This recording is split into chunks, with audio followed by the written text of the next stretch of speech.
विश्व रत्न डॉक्टर बाबा साहब भीमराव अंबेडकर की वो कौन सी डिग्री है जो भारत में पिछले कई दशकों से बाबा साहब भीमराव अंबेडकर के बाद अब तक कोई हासिल न कर सका। क्या आप जानते हैं डॉक्टर BR अम्बेडकर ने कितनी डिग्रियां हासिल की है? उनकी प्रथम कक्षा की पढ़ाई से लेकर उन तमाम रिकॉर्ड ब्रेक डिग्रियों की जानकारी देखने के लिए वीडियो को अंत तक जरूर देखें।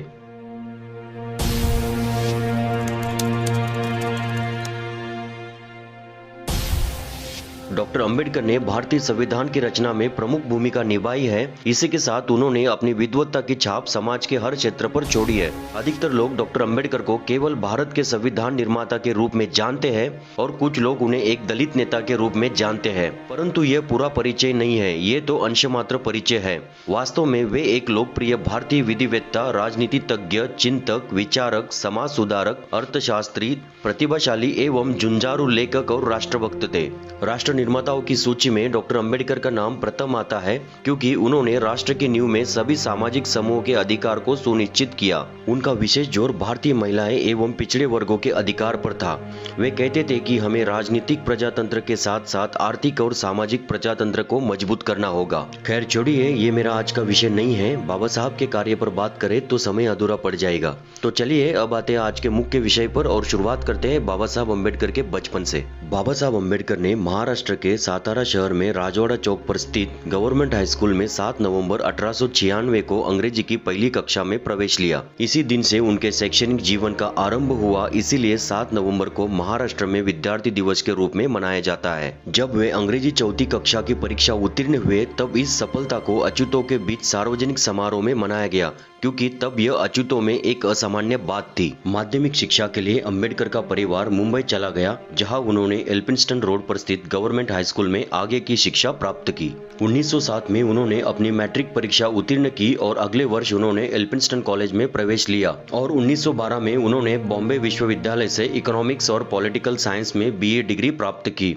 इस स्तर पर शिक्षा प्राप्त करने वाले अपने समुदाय से वे अकेले व्यक्ति थे। इसके बाद वे बड़ौदा राज्य सरकार के साथ काम करने लगे और आगे 1913 में अम्बेडकर 22 साल की आयु में अमेरिका चले गए, जहां उन्हें बड़ौदा के महाराज सयाजीराव गायकवाड़ द्वारा स्थापित एक योजना के तहत न्यूयॉर्क शहर स्थित कोलंबिया विश्वविद्यालय में शिक्षा का अवसर प्रदान हुआ। बड़ौदा सरकार द्वारा उन्हें 3 साल के लिए छात्रवृत्ति प्रदान की गई थी। सन 1915 में बाबा साहब ने कला शाखा से MA परीक्षा पास की, जिसमें मुख्य विषय अर्थशास्त्र था और का research thesis ancient Indian commerce यानी प्राचीन भारतीय वाणिज्य था। इसी के साथ बाबा साहब ने सोशल साइंस, एंथ्रोपोलॉजी, हिस्ट्री और पाली जैसे विषयों का भी अध्ययन किया। सन 1916 में दूसरा रिसर्च थीसिस प्रस्तुत किया, national dividend of India, A historic and analytical study. इसी के साथ 1916 में ही तीसरा research thesis, evolution of provincial finance in British India प्रस्तुत किया। बाबा साहब के इस संशोधन के लिए उन्हें कोलंबिया यूनिवर्सिटी ने 1916 में PhD इन इकोनॉमिक्स से सम्मानित किया। इस डिग्री के बाद डॉक्टर बाबा साहब भीमराव अंबेडकर के नाम के आगे मानद डॉक्टर की उपाधि के कारण उन्हें भारत में उच्च शिक्षित व्यक्तित्व से पहचान मिली। बाबा साहब को 3 वर्ष तक की अवधि के लिए मिली हुई छात्रवृत्ति का उपयोग उन्होंने केवल 2 वर्षों में अमेरिका में पाठ्यक्रम पूरा करने में किया और 1916 में वे लंदन गए, क्योंकि बाबा साहब की पढ़ने की भूख अभी थमी नहीं थी। बाबा साहब ने लंदन स्कूल ऑफ इकोनॉमिक्स में प्रवेश लिया, जहाँ उन्होंने अर्थशास्त्र में पोस्ट डॉक्टरेट की थीसिस पर काम करना शुरू किया। लेकिन जून 1917 में विवश होकर उन्हें अपना अध्ययन अस्थायी तौर पर बीच में ही छोड़कर भारत लौटना पड़ा, क्योंकि बड़ौदा राज्य से उनकी छात्रवृत्ति समाप्त हो गई थी।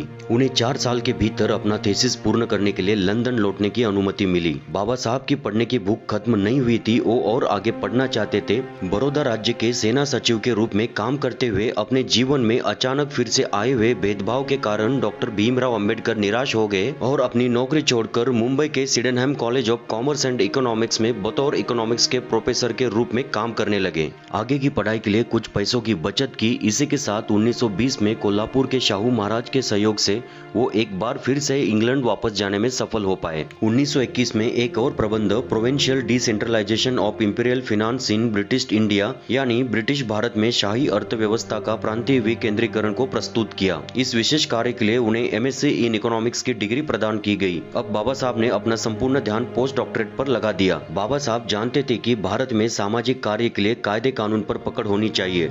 इसीलिए उन्होंने लंदन के ग्रेज इन कॉलेज में बैरिस्टर की पार्ट टाइम पढ़ाई के लिए एडमिशन लिया। 1922 में उन्हें ग्रेज इन कॉलेज ने बार एट लॉ की डिग्री प्रदान की और उन्हें ब्रिटिश बार में बैरिस्टर के रूप में प्रवेश मिल गया। हालांकि ज्यादातर लोग बाबा साहब को बैरिस्टर के पेशे से ही जानते हैं, लेकिन बैरिस्टर की डिग्री बाबा साहब ने अर्थशास्त्र के पढ़ाई के साथ पार्ट टाइम हासिल की हुई डिग्री है। वैसे तो 1922 में ही बाबा साहब ने पोस्ट डॉक्टरेट के लिए प्रबंध प्रस्तुत किया, द प्रॉब्लम ऑफ रूपी, its origin and its solution, यानी रुपयों की समस्या, इसकी उत्पत्ति और इसका समाधान, जिसमें अंग्रेजों की गलत आर्थिक नीतियों पर आक्रामक हमला किया और इसी के कारण उनके प्रबंध को मान्यता नहीं मिली। लेकिन बाबा साहब की विद्वत्ता के सामने हार मानते हुए उन्हें अगले साल 1923 में इकोनॉमिक्स में डॉक्टर ऑफ साइंस की डिग्री से सम्मानित किया गया। अध्ययन पूर्ण कर भारत वापस लौटते हुए भीमराव अंबेडकर 3 महीने जर्मनी में रुके, जहां बॉन विश्वविद्यालय में उन्होंने अर्थशास्त्र का अध्ययन किया। अब बाबा Saheb Bhimrao Ambedkar BA, MA, PhD, MSc, DSc और बार एट लॉ जैसे 6 डिग्रियों के साथ भारत के सबसे प्रतिभाशाली विद्वान बन गए थे।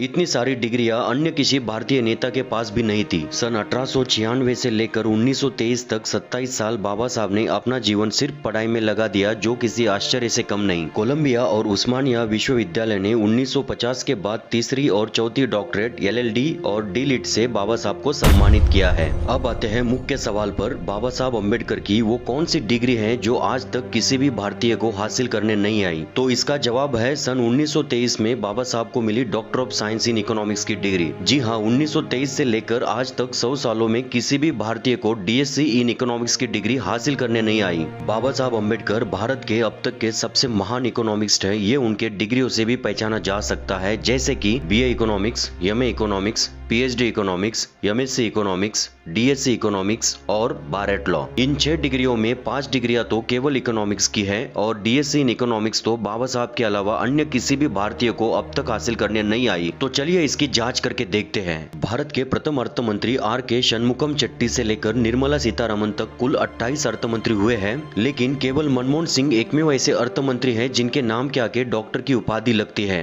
यानी आप समझ ही गए होंगे कि 28 में से 27 अर्थ मंत्री ऐसे हुए जिनका क्वालिफिकेशन PhD इन इकोनॉमिक्स तक नहीं है। इसमें कोई शक नहीं कि डॉक्टर मनमोहन सिंह का नाम भारत के बड़े अर्थशास्त्रियों में आता है और उनका क्वालिफिकेशन ऑक्सफोर्ड यूनिवर्सिटी से PhD इन इकोनॉमिक्स है, लेकिन DSc नहीं है। एक और भारतीय अर्थतज्ञ है अमर्त्य सेन, जिन्हें नोबेल प्राइज तक मिला है और उनका क्वालिफिकेशन भी केवल PhD in economics from Cambridge university है, DSc नहीं है। भारत में इकोनॉमिक्स में सबसे बड़ी पोस्ट भारतीय रिजर्व बैंक के गवर्नर की मानी जाती है। रिजर्व बैंक के प्रथम गवर्नर सर ओसबोर्न स्मिथ से लेकर शक्तिकांत दास तक कुल 25 गवर्नर हुए हैं। शुरुआती दौर में ज्यादातर गवर्नर इंडियन सिविल सर्विस पास भारतीय ही बनते थे, लेकिन 1977 में डॉक्टर I.G. पटेल प्रथम PhD होल्डर रिजर्व बैंक के गवर्नर बने। इसके बाद 11 गवर्नर ऐसे हुए जिनके नाम के आगे डॉक्टर की उपाधि लगती है, लेकिन उन सभी गवर्नर का क्वालिफिकेशन भी केवल PhD इन इकोनॉमिक्स है। 25वें गवर्नर शक्तिकांत दास का क्वालिफिकेशन तो मास्टर इन इकोनॉमिक्स तक नहीं है, वे इतिहास के मास्टर ऑनर्स हैं। प्लानिंग कमीशन ऑफ इंडिया के अब तक कुल 25 डेप्यूटी चेयरमैन हुए हैं, लेकिन इनमें से किसी का भी qualification doctor of science in economics नहीं है। सन 1923 में बाबा साहब अम्बेडकर ने डॉक्टर ऑफ साइंस की डिग्री हासिल की, जो केवल उनके नाम पर दर्ज है,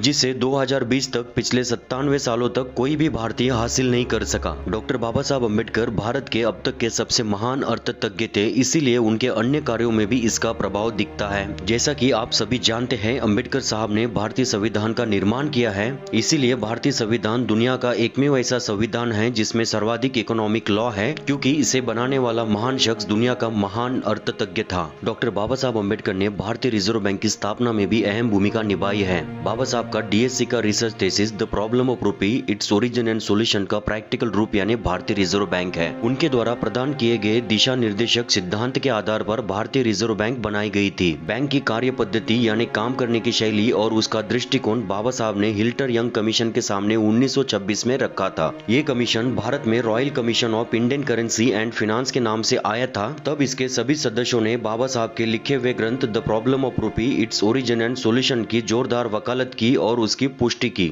ब्रिटिशों की वैधानिक सभा ने इसे कानून का स्वरूप देते हुए भारतीय रिजर्व बैंक अधिनियम 1934 का नाम दिया। लेकिन अफसोस इस बात का है, ज्यादातर इतिहासकार और नेता बाबा साहब भीमराव अम्बेडकर को केवल दलितों के नेता के रूप में प्रचारित करते हैं।